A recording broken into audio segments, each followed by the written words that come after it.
Assalamualaikum warahmatullahi wabarakatuh dan salam sejahtera. Apa kabar murid-murid?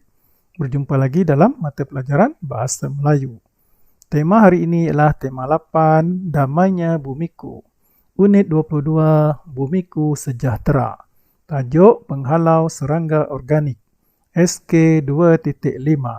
SP 2.5.3. Membaca, memahami, dan menakul bahan untuk memindahkan maklumat kepada bentuk grafik, puisi dan prosa. Jom sama-sama kita belajar bahasa Melayu.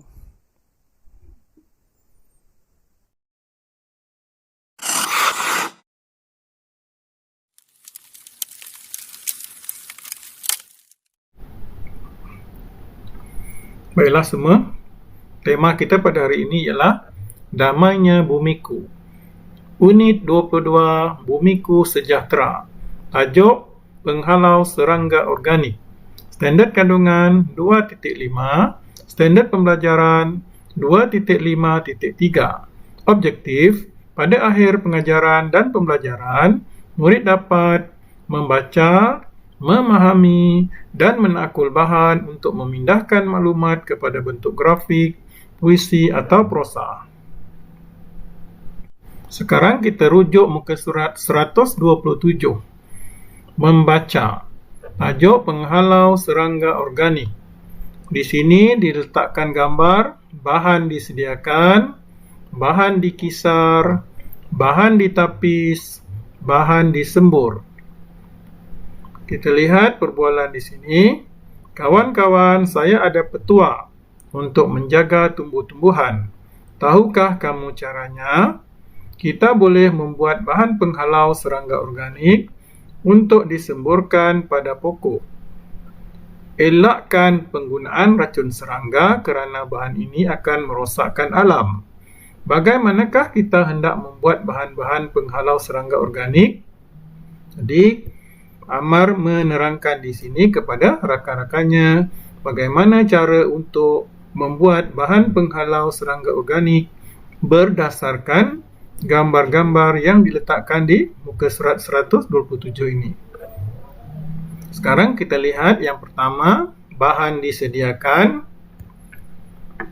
Aktivitinya ialah memindahkan maklumat dalam bentuk graf, cerita, pantun dan grafik.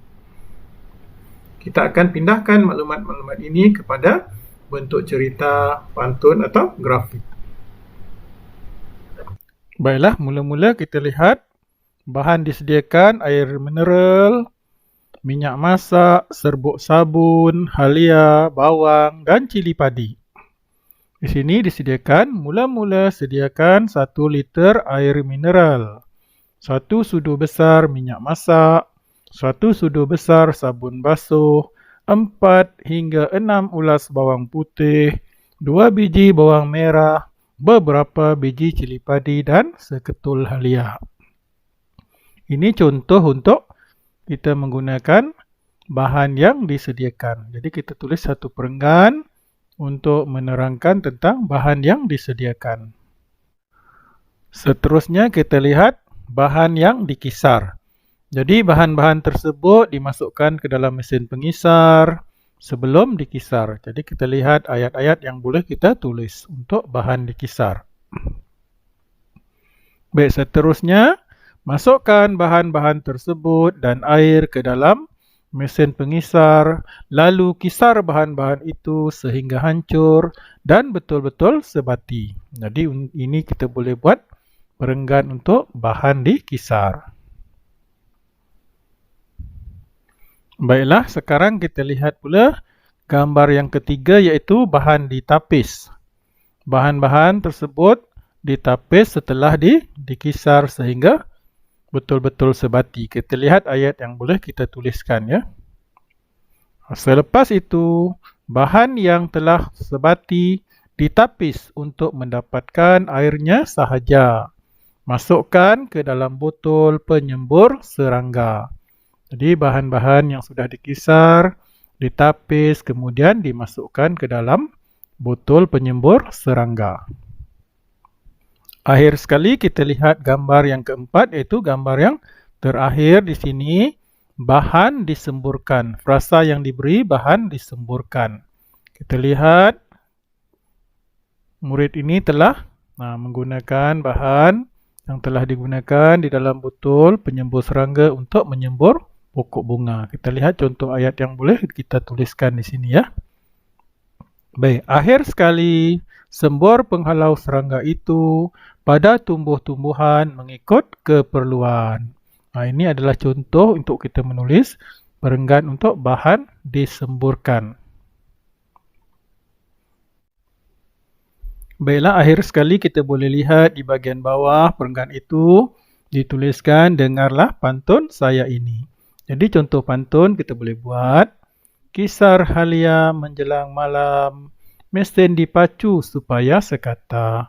Hidup bahagia lestarinya alam, anak cucu tidak menderita.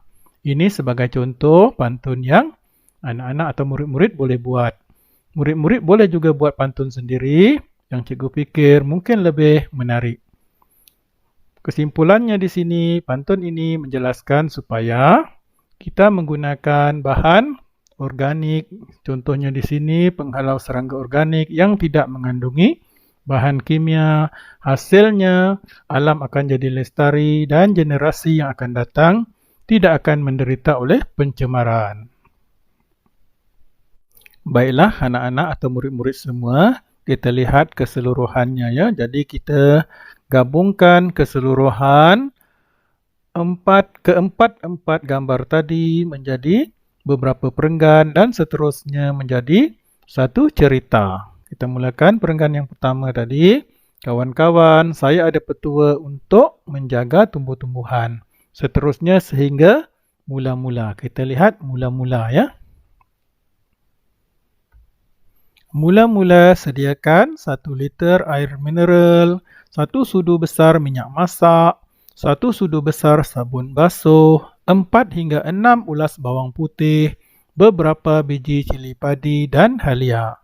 Seterusnya perenggan yang kedua, gambar yang kedua tadi. Seterusnya, masukkan bahan-bahan tersebut dan air ke dalam mesin pengisar, lalu kisar bahan-bahan itu sehingga hancur dan betul-betul sebati. Gambar yang ketiga, bahan ditapis.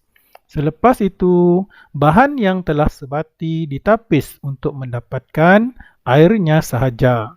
Masukkan ke dalam botol penyembur serangga. Dan akhir sekali gambar yang keempat iaitu bahan disemburkan. Akhir sekali, sembur penghalau serangga itu pada tumbuh-tumbuhan mengikut keperluan. Dan seterusnya kita lihat pantun. Dengarlah pantun saya ini. Kisar halia menjelang malam, mesin dipacu supaya sekata. Hidup bahagia lestarinya alam, anak cucu tidak menderita. Jadi sampai di sini sudah lengkap satu cerita dengan menggunakan beberapa perenggan dan seterusnya dibuat satu puisi iaitu pantun. Baiklah semua, nampaknya sampai di sini dahulu pelajaran kita pada hari ini. Cikgu berharap murid-murid telah dapat membaca, seterusnya memahami dan menakul bahan untuk memindahkan maklumat kepada bentuk grafik, puisi dan prosa dengan betul. Sekian sampai di sini dahulu. Berjumpa kita lagi di masa yang akan datang. Sekian, terima kasih. Bye. Jumpa lagi.